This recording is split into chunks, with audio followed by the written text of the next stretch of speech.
Watching closely, of course, are the Tory donors, wondering where they should put their millions ahead of what promises to be a very tight general election in less than 2 years' time.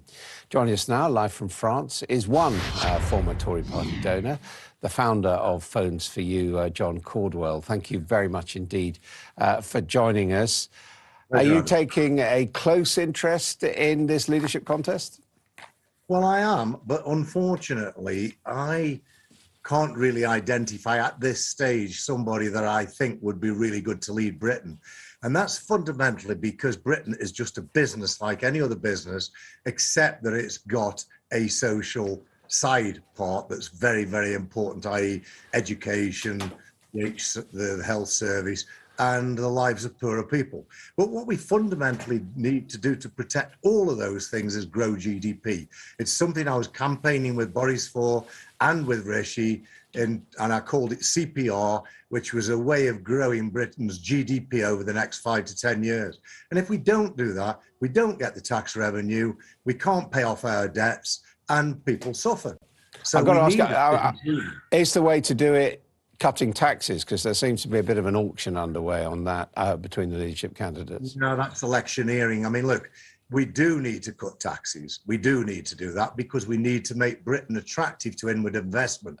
But there's other ways of doing this, like creating an enterprise zone that is especially dedicated to an environmental project that would create a huge environmental area where we recruit people, the businesses from all over the world to specialize in environmental friendly technology. And this would put us in a phenomenally strong position in 10 years' time in terms of exports, of our intellectual property and our technological advancements.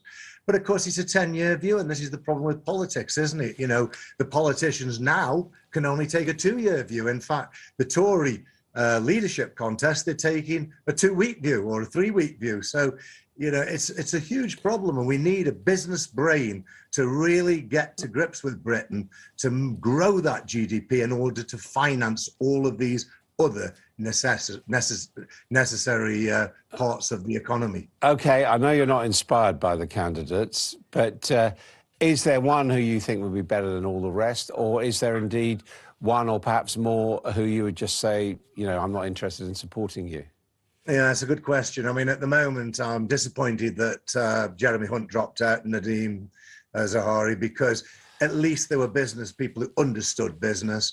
And that doesn't mean they'd have been good candidates, but at least they got one tick in the box and they might have understood how to grow Britain as a business. So anyway, they've gone. What does that leave us with? Well, it leaves us with Rishi, and I'm afraid Rishi has made some dramatic and fundamental mistakes over the last 2 years.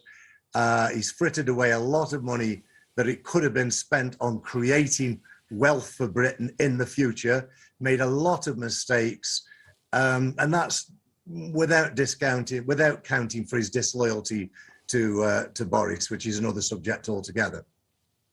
OK, yeah, it sounds like the black spot for Rishi. But anyway, thank you very much indeed for joining us, John Caudwell, and hope you managed to survive the French heat.